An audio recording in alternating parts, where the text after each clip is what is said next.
La ley de cine es un tema que viene a discusión, que sale de discusión cada cierto tiempo. Desde hace muchos años se postula la necesidad de una ley que actualice las cosas, porque la última ley es del año 1994, cuando el cine era totalmente distinto. Totalmente distinto en el sentido de que ha cambiado el público, ha cambiado la forma de consumo. Los cines que existían en el 94 ya no existen hoy, y los que existen hoy, ninguno existía en el año 94. Ha cambiado el soporte, ha cambiado la forma de producción, ha cambiado todo. Y entonces es necesario tener una ley de cine como la tienen todos los países donde hay una actividad cinematográfica. Y para eso vamos a conversar con Santiago Alfaro y con Christian Binder, porque se ha aprobado un texto legal en el Congreso de la República. Todavía no es ley, pero ojalá pronto lo sea. ¿Qué tal, Santiago? ¿Cómo ves las cosas ahora? La ley, ¿esta ley aporta? ¿Qué aporta o no aporta nada? ¿Es un avance? Es un avance limitado, pero avance al fin, ¿no? De hecho, es una ley que amplía los alcances del Estado, tanto porque permite al IRTP coproducir obras, que eso es muy importante. En España, en otros países, las televisiones públicas contribuyen al financiamiento del cine, y también porque, a diferencia de la ley vigente, el espectro del campo que puede ser beneficiado es mucho mayor, tanto dentro de la misma cadena de valor del cine. Se va a poder financiar participación en festivales o de proyectos de preservación de patrimonio audiovisual, como de otros sectores como la animación o las series, ¿no? Esa es una de las grandes ventajas. Y la segunda que encuentro es, de hecho, el incremento de los recursos. Seguramente vamos a coincidir, porque yo no lo voy digamos, criticar, pero en el mundo hay otros vehículos para financiar el cine más sostenibles, como es a través de impuestos. Lo tiene Francia, lo tiene Argentina, ¿no? Acá hubo una oposición del MEF, y eso ha hecho que el dinero venga del presupuesto público, pero otros países como Chile también financian el cine de esa manera, y de hecho son más recursos que nos ponen un poco al nivel de Colombia. O sea, ni siquiera estamos hablando de cinematografías como la Argentina, Brasil o México, donde hay mucho más financiamiento, ¿no? Pero de hecho no abarca un eslabón clave, que es la exhibición. Mi visión es que hay que ser conscientes del escenario político en el que está el Perú. El cine es una experiencia muy minoritaria, tiene muy poca legitimidad social, hay muy pocos, como dicen en ciencia política, no hay una coalición promotora, que normalmente son las necesarias para apoyar cambios legislativos y la sostenibilidad de políticas públicas. ¿Era posible hacer algo más teniendo en cuenta, digamos, el contexto peruano? O sea, yo creo que eso tiene que cambiarse, pero hay que pensar estratégicamente. Yo sí creo que el siguiente paso, después que se apruebe esto, es promover una ley de regulación de la exhibición. ¿Tú qué piensas, Cristian? ¿Estás de acuerdo con Santiago o no? Yo tengo una sensación agridulce. Obviamente estoy a favor de una ley de cine. Me parece bien poder conseguir mucho mayor cantidad de fondos, ¿no? Y otras posibilidades. En primer lugar, lo que se ha ido perdiendo, me parece, que es fundamentalmente el objetivo de la ley, ¿no? Porque sentía que lo que queríamos era construir algo más sostenible y en realidad lo que básicamente, en el fondo, centralmente es la ley, es una prolongación de la ley actual. O sea, básicamente es la misma idea central. El mismo modelo, claro, ese es el tema, ¿no? El mismo modelo, que es el modelo de los concursos como modelo central, ¿no?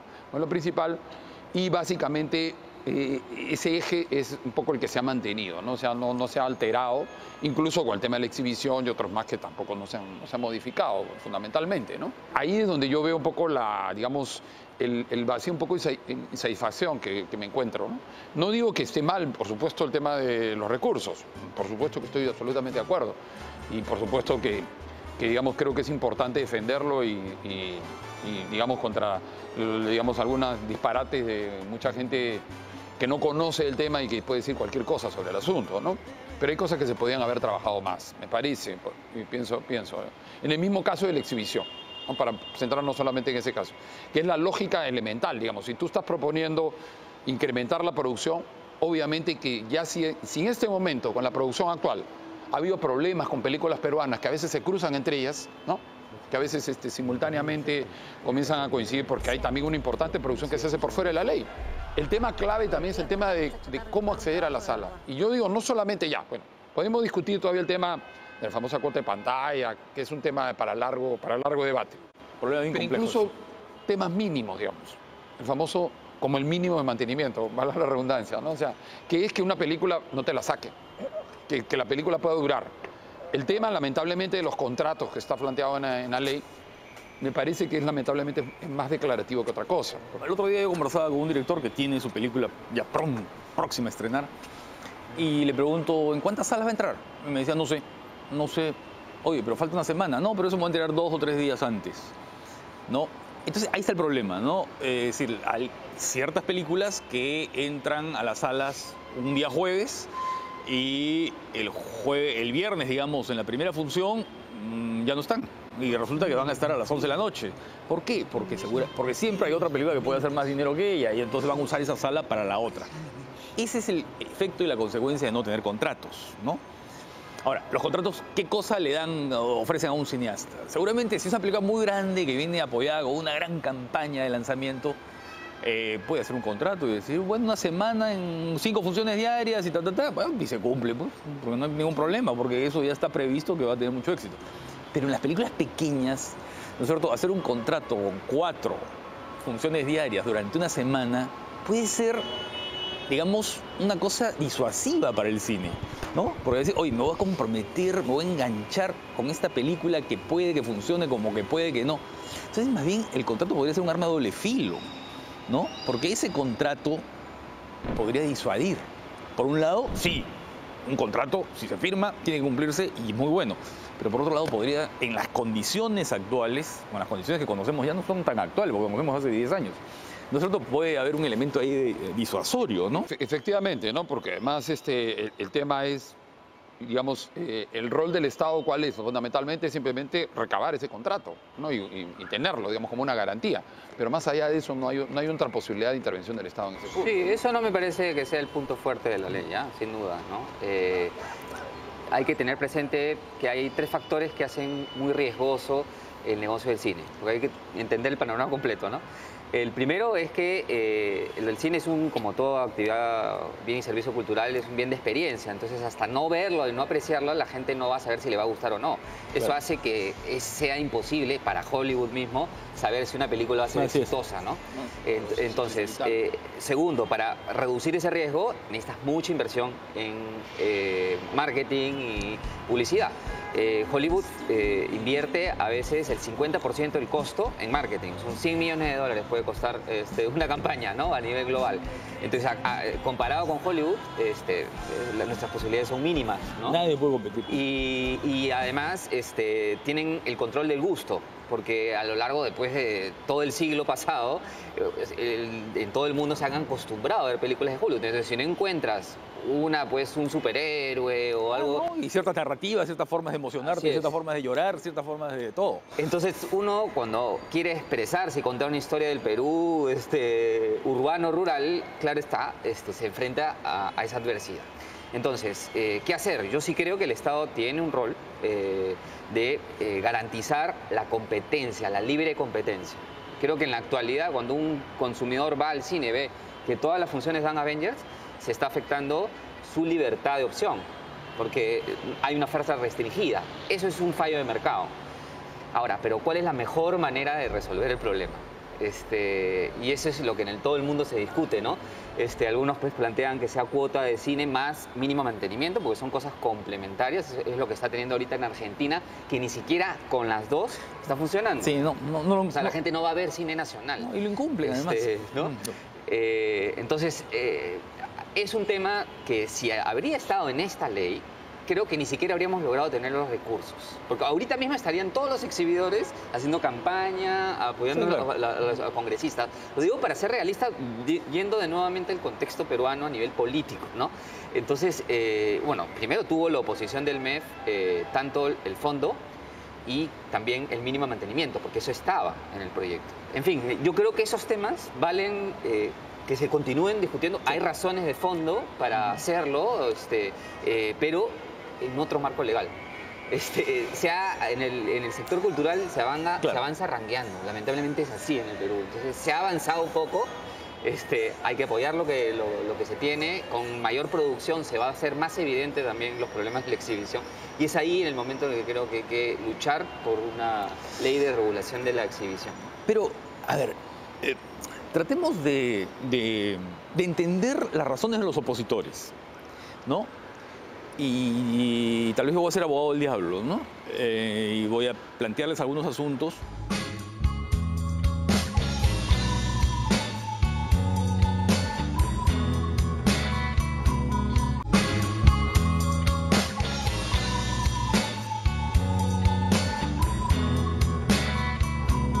Una de las cosas que se dice a menudo es que hay tantos problemas en el Perú, ¿no? Hay problemas de sanidad, hay problemas de educación, hay problemas de anemia, hay problemas de, en fin, de muchas cosas cuyo combate, digamos, requiere muchos recursos, ¿no? ¿Cómo es posible que se usen recursos para el cine, ¿no? Ese es un argumento que lo escucho a cada rato.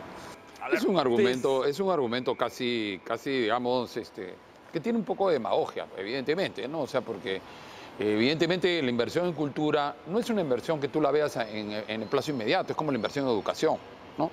Es una inversión de mediano y largo plazo, que tú vas construyendo un elemento. Evidentemente hay urgencias en el país, siempre va a haber urgencias en este país. Con ese mismo argumento yo podría estar discutiendo también, entonces, por qué el tema de por qué, digamos, entonces exoneramos impuestos a las mineras, miles de cosas más que podríamos discutir. ¿Y por qué los museos del Estado siguen abiertos, no es cierto? ¿Y por qué tantas cosas? Veamos fuera del ombligo. El Reino Unido creó el Consejo de las Artes en 1946 para financiar las actividades artísticas. Eso sucedió justo después de la Segunda Guerra Mundial, en un periodo de crisis. Un periodo terrible. Chile hace su ley de cine y comienza a financiar todas sus actividades culturales en el 92, después de salir de la dictadura. O sea, no tenía que estar esperando un momento de bonanza económica. Eso no es cierto, es una visión del desarrollo bastante restringida, ¿no? O sea, el ser humano, para poder tener calidad de vida y de expandir libertades, necesita tener acceso a narraciones, a relatos. Los relatos son los que crean identidades de la gente y además es un sector que tiene capacidad para crear empleo, tener impacto el PBI, ¿no? Otro argumento es, ¿por qué dinero para el cine si Hollywood no recibe dinero, no tiene ningún subsidio, no toca las puertas al fisco norteamericano y Francia tampoco, ¿no? Yo sé que eso es un disparate, pero... Es todo lo contrario. Todos los países, absolutamente, desde Estados Unidos a Corea, financian el cine. O sea, donde ha crecido el cine es donde ha habido apoyo público, ¿no? Esa es la regla, así, absoluta, ¿no? No hay excepción a eso. Podemos encontrar, desde 1918 hay un área en el Departamento de Estado, o sea, de representación de los intereses de la nación frente a otros países, dedicada a promover el cine, desde hace más de un siglo, ¿no? Y a nivel de exoneraciones fiscales es inmensa la cantidad de recursos que se les entrega. Solamente el Estado de Nueva York entrega 7.1 mil millones de dólares. Pero además, todo el tiempo estamos viendo películas hechas en Chicago, hechas en muchos lugares y no en la sede, digamos, en esta especie de sede mítica de Hollywood que es Los Ángeles, ¿no? ¿Por qué? Porque claro, en estas ciudades... Cada estado genera exoneraciones, así es, para traer la oportunidad y les devuelven el impuesto. Gran proporción se filman en Canadá. Así es, ¿no? Porque hay políticas de devolución de impuestos por los gastos que hacen los rodajes. Y ese es otro de los puntos que lamentablemente la ley, digamos, de proyecto deja muy pendiente, que es el famoso tema de la Film Commission, ¿no? El tema de atraer inversión de producción extranjera acá al país, ¿no? Y la posibilidad además de dar trabajo a los técnicos y a la gente. Yo leí una entrevista con James Gray, el director de Ciudad Perdida de Z, que decía que la primera idea había sido filmar la película en el Perú, ¿no?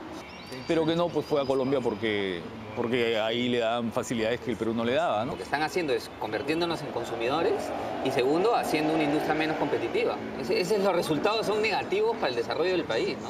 O sea, acá la cantidad de opositores son inmensas. Lo que se ha hecho es quitar algunas cosas, han salido algunas cosas que quizás han reducido la oposición y va a lograr que una parte sea aprobado, pero claro, no es suficiente, ¿no? Otro reparo es ¿para qué necesita plata los cineastas peruanos si algunas películas peruanas han sido muy exitosas? Han hecho 3 millones de espectadores, ¿no es cierto? O más.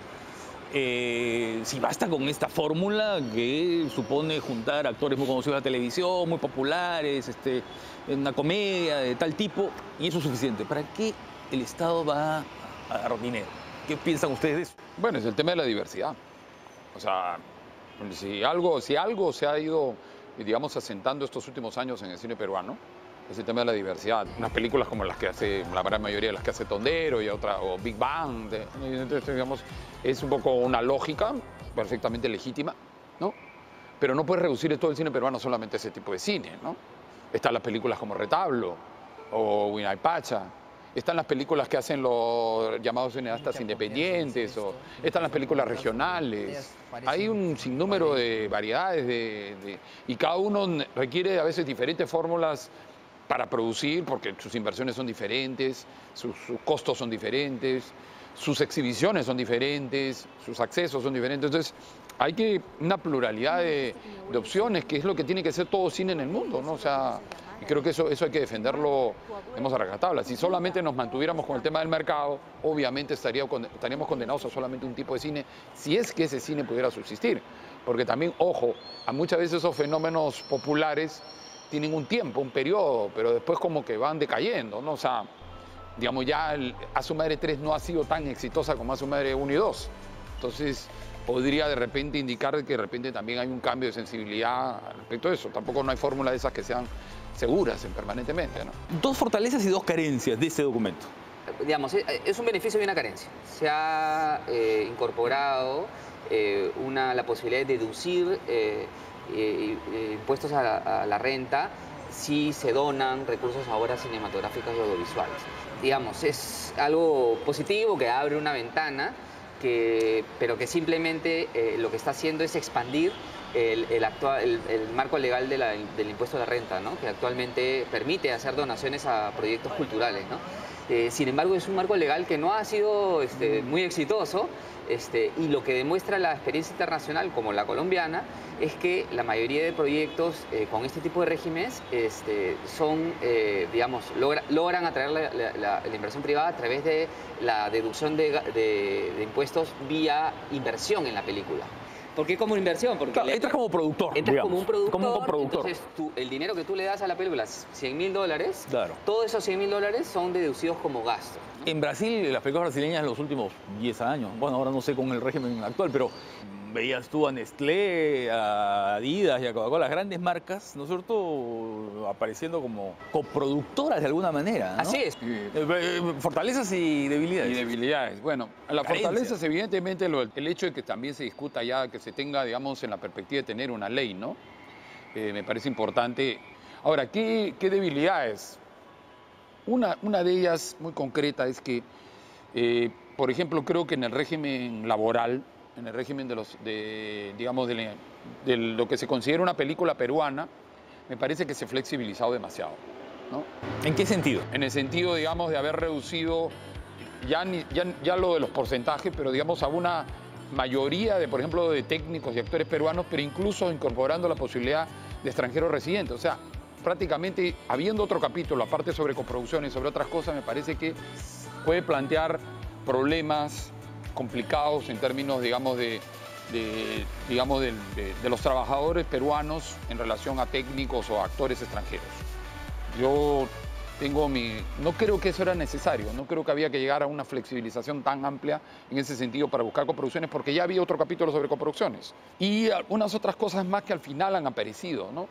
Digamos, observar las películas, las obras que vulneren o no respeten el ordenamiento jurídico peruano y los reglamentos de la presente ley. Que me parece un artículo totalmente fuera de lugar y peligrosísimo. Yo creo que hay que entender una cosa básica, ¿no? O sea, los que estamos en la gestión pública no somos eternos, ¿no? Podrán venir otras personas más después de nosotros, ¿no? Y después de los que actualmente están en el Ministerio de Cultura, el ADAFO. Y si ellos quisieran interpretar esto de una manera absolutamente, digamos, coercitiva, censora, sería peligrosísimo. Por eso es que esas cosas hay que tener extremo cuidado para poner límites bien precisos. Desde un punto de vista así, una mirada muy restrictiva y muy censora, claro, la obra que atente contra el ordenamiento orden jurídico. Bueno, eso va a depender de qué se piense que puede ser atentatorio, porque de pronto Retablo resulta película atentatoria o Contracorriente resulta película atentatoria. Sí, pero ¿no? claro, esto iría contra la Constitución, o sea, no hay que leer las normas de manera aislada. No necesariamente. O sea, hay un orden constitucional que impediría una pero acuérdate, censura, ¿no? Santiago, que antes ya se estuvo hablando de incluir el tema de la apología. Eso también se podría interpretar perfectamente el tema de la apología. O sea, esta película es apología al terrorismo. O de cualquier otra cosa. O del aborto, o digamos, con estos grupos, digamos, fundamentalistas. O sea, en esta coyuntura es muy peligroso abrir, aunque sea una ventanita, para cualquier cosa que pueda llegar por porque eso. esta película en realidad atenta contra el orden jurídico, para eso está el Poder Judicial. Yo no promovería que eso se ponga ahí, digamos. Tampoco creo que en principio sea tan amenazador. Si hay la oportunidad de cambiarlo, que se cambie, ¿no? Sí, yo creo que sí, ¿no? Mejor. Es ley de cine y el audiovisual, ¿no? Correcto. Y ahí hay una dimensión que la que no hemos hablado, porque hemos estado más o menos centrados en el cine. ¿Qué hay ahí? ¿Qué hay en ese territorio? ¿Y el papel de la televisión estatal? Claro, va a ampliarse con las coproducciones, ¿no? Va a poder trabajar con privados para poder hacer series de televisión históricas que no tengan. Por ejemplo, ahora hay series de televisión, ¿no? Que han producido el canal, claro. Pero eso supone también un aumento del presupuesto para la televisión pública, ¿no? Para la televisión estatal. Pero por eso es que el último Ovación creo que es un buen avance, porque está teniendo éxito y eso va a demostrar que esa inversión pública es multiplicadora, porque no tiene efectos solamente económicos, sino tiene efectos con relación a la memoria. O sea, ahora los peruanos yo veo en el Twitter que están hablando pues más de Monteagudo, ¿no? Personajes que quizás sean ignorados por muchas personas, y eso es la potencialidad del audiovisual, ¿no? Creo que lamentablemente estamos todavía un poco lejos de muchas de las discusiones que hay en otros lados, ¿no? O sea, ¿por qué el tema de la televisión plantearlo solamente un tema de la televisión estatal? Y la televisión privada, ¿por qué también no darle incentivos a la televisión privada? ¿Por qué no abrir todo el espacio, digamos? ¿Qué es lo que pasa porque en Europa? Solamente Europa funciona es lógico, así. o sea, tiene que ser la pública y la privada, o sea, en general, digamos, abrir los espacios, abrir las plataformas, digamos, ¿no? En general, para desarrollar público se necesita la general, ¿no? O sea, privada. me parece está bien la inversión pública, me parece, pero también que es necesario también abrirla a todos los... No, y además la televisión privada, que ahora en la era digital va a tener... Claro, ahora que viene con todo el tema, digamos, de la... Mira, estas objeciones vienen generalmente ¿de qué? De aquellos creyentes fervorosos en un mercado, una economía en mercado. Y está muy bien, ¿no es cierto? Pero lo que no miran... El otro día leí un artículo de un periodista que vive en España, que está radicado en España, peruano, que vive en España. Y hablaba, pues, peste de este asunto de la ley de cine, ¿no? Oye, me da ganas de decirle, oye, ¿dónde estás? Estás en España, que tiene cuota de mercado, cuota de pantalla, ¿no es cierto? Una cuota de pantalla estricta, que además se regula cada año y que puede ser muy alta, incluso cuando el año anterior el cine español ha sido muy exitoso, sube la cuota de mercado, ¿no es cierto? Y que tiene una serie de participación apoyos de la televisión. Así es, de televisión y demás. Televisión española ha visto la cantidad de películas que produce.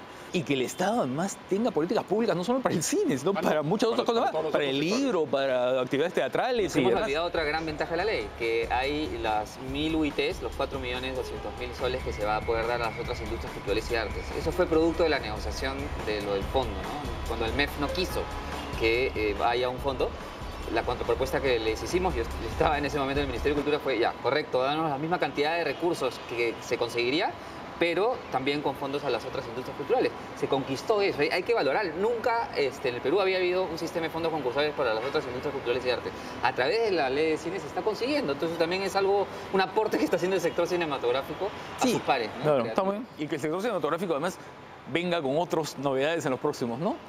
Exhibición, preservación. Preservación.